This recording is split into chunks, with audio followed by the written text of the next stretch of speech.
Hi all, it's Jan of the Jan Files, and I specifically want to thank my Blue Sky peeps who are supporting me. It means a lot.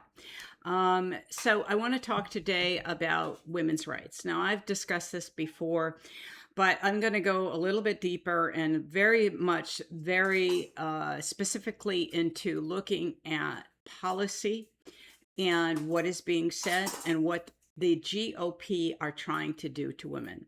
My statement is that they are not only trying to remove our reproductive rights, they are also trying to stop us from voting with the ultimate goal to eliminate women's vote. Now, I know that seems like what? But if you're paying attention, you're not going to have that reaction. But if you're not, which with all that's going on, it's easy not to pay attention to something like this because it's insidious as everything they do. And let's make sure we understand that this is what's behind Project 2025. The document that was created by the Heritage Foundation. It's a manifesto and it has nothing good to say for women. So let's be really clear about that. So one of the things that's happening is now they're trying to go after birth control. Now they want to make birth control illegal. And that I'm even saying that is scary as fuck because how dare they? But they dare. And, there have been 12 states that have put forth the Right to Contraception Act. In other words, wanting to make sure that it is within the law that we have access to contraception. And out of the 12 states, the only 12 states, whatever, the only one that's voted yes is Virginia. And that was when Abigail Spanberger took office. That's it.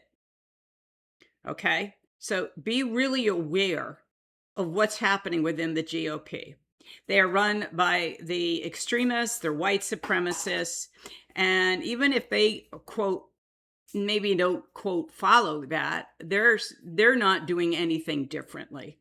And so that's what we have to pay attention to. In some regards, they're trying to support IVF because Trump said he wanted to support it. It would be free. It's not free under him. He did lower the cost of two drugs related to IVF, but the regime often has other drugs within it.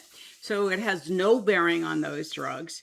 And the reason he was able to get that, it was a big 80-something discount, is because he said to that company, oh, okay, let's make this deal. You guys don't pay the tariffs and you give me the discount, right? So that's how that happened. And so he's not committed to IVF. He said it back in, I forgot when, maybe January or February of 2025, that he would come up with a policy. To date, there is no policy. It's just a lot of yammering from him. And as always, just another fucking lie. So no, there's been nothing done. So what is on the floor in the Senate, and there's also a bill, in the House of the same thing. And it is Life Begins at Conception Act. It's Life Begins at Conception 2026. It's been proposed by the Republicans with the idea that they're going to say and make it a part of the record on our laws that life begins at conception, which would outlaw any abortion, one. But they're also putting carve-outs in this bill. And so what they've done is said this doesn't apply to IVF, nor does it apply to birth control. Well, what they've done is trying to create a backdoor, because the mere fact that they're pulling these things out, in other words, they're saying, okay, you can get IVF, you can get birth control, but we're going to make sure that we're not taking that right away. But what they're doing is just creating a backdoor, because you take this legislation, you bring it to the Supreme Court, they're going to say, well, wait a minute, you just said that life begins at conception. And if that's true, then how could these two other things happen? And that's exactly what they're looking to do. They're not stupid. They've been actually really brilliant at their whole fucking strategy when we weren't paying attention. So, or maybe also we were thinking that maybe people were too stupid to buy into this, but guess what? Nope. So that's out there. And the Democrats have put forth the Contraception Act to protect our right to contraception. They also put in have sponsored another bill to require pharmacists to do their job and fill prescriptions, because right now they're objecting on religious grounds and they're not filling prescriptions for birth control or the morning after pill. I'm sorry, you just got to do your fucking job as far as I'm concerned. If it's, you work for CVS or whatever, one of Walgreens or whatever the major pharmaceutical stores are, you have an obligation to fill prescriptions. You don't get to choose which ones you like and which ones you don't. So that's there. And so what we are not paying attention to, at least I certainly haven't seen a lot of people connecting it, is the fact that they're tying all of this together in a woman's right to vote, because they see women as being obligated to be mothers, to be married, and that is supposed to be the focus of our lives. Not having a job, not having a career, or a right to say, I don't want to be a mom. That's what they're trying to take off the table. And the way they're trying to take that off the table is by suggesting that we shouldn't vote. There is this idea that they're spreading about, well, it's one household, one vote per household. That's what they're trying to push. And guess who gets that vote? Yes, the man, right? How that's going to apply to same-sex marriages, I would likely think they're going to try to outlaw those. So they're not going to have to worry about that. And I want to be really clear that this is a strategy. So I told you that Trump said he supports IVF. Well, J.D. Vance doesn't, and has made it clear that he will not vote to support IVF or birth control. So he sees them as interfering with God's will or whatever crap he's got to say. But that's where he's coming from. So he's very connected to the Heritage Foundation and Peter Thiel, obviously, the dude who gave him $50 million for his Senate campaign. The dude also has, who I spoke about before, has funded a company, a software company that women use to track their period. And they use that as a way to talk about birth control with those young women, and saying that it's not good for you, that you should, go to more like the rhythm method kind of shit, right? Which we all know doesn't work. So that is what is going on. And if we're not paying attention, it's going to be our own fault, because they're trying to make it harder for us to determine how we live our lives. And they're making it harder for us to vote. And that's connected, obviously, because if they rob us of our right to vote, we have no say in the laws or anything else that happens to us. And they're perfectly fine with that. And I'm going to read some quotes for some of those people that are behind that kind of shit. You're going to know a lot of these names. I don't know if you'd be surprised, probably not, but let's just quickly try to go through this, because I don't want to make this too long. The influencers and the people that are out there saying that birth control is bad, they're lying. And what they're doing is saying it's literally bad for you. There is no science to back that up. And so that they just will say anything. And unfortunately, too many young people believe a lot of this crap. And on TikTok, 74% of the posts are wrong when it comes to posting about birth control. On YouTube, it's 70%. So there's a huge amount of misinformation out there targeting younger women, and it gets through, folks. They're believing that it's bad for you, et cetera, when nothing could be further from the truth. It may not work well for everybody, but that's a whole different story. So I'm going to just quickly go through these people, and we're going to talk about both what people have said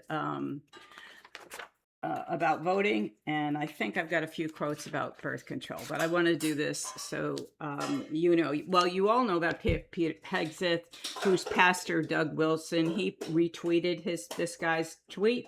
What this guy said is, in my ideal society would vote as households, and I would ordinarily be the one to cast that vote. Yeah, the man.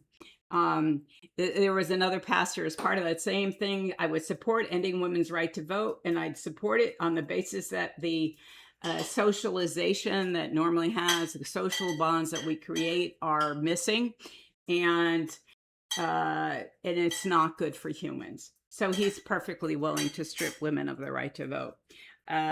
And Peter Thiel, our friend Peter Thiel, since 1920, the vast increase in welfare beneficiaries and the extension of the vote to women, two constituencies that are notoriously tough for libertarians, too bad, have rendered the notion of capitalistic democracy into an oxymoron. J.D. Vance also weighs in on, let's give all the votes to all the children in the country, but let's give control of those votes to the parents of the children. So if you don't a parent, you don't get a vote. I'm not sure how that works. And of course, then there's the SAVE Act, which Trump is trying to resurrect, which robs millions and millions of women of the right to vote unless they change their name or go through some hoops that people have not been able to figure out.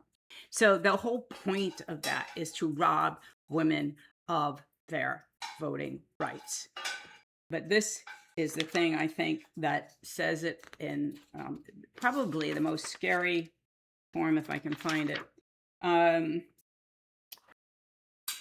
Yeah, okay. What they're trying to do is to also defund education for women, higher education for women, because the studies say that if women are more educated, they're less likely to start a family right away. Maybe they won't start a family, but it impacts their decisions on their future and how they perceive it. And they're saying, that's not good, because that's not good for the family. That is not good for the family union. And women obviously have to be robbed of their right to be educated, so that they then succumb to the will of the Heritage Foundation and to the white extremists, white supremacists, Heritage Foundation, and their beliefs that are shared with all of the GOP. So, I'm going to read a few influencer names, just so you're aware. Candace Owens, of course, is now thinking about whether women should have the right to vote because we're so emotional. Fuck you, Candace. There's another person called the Workout Witch, who said birth control is one of the most damaging things you can put in your body, specifically for your body's biological stress response. It's a load of crap. And then there's, Sahara Rose, Ben Shapiro, Tim Pool, Steve Bannon.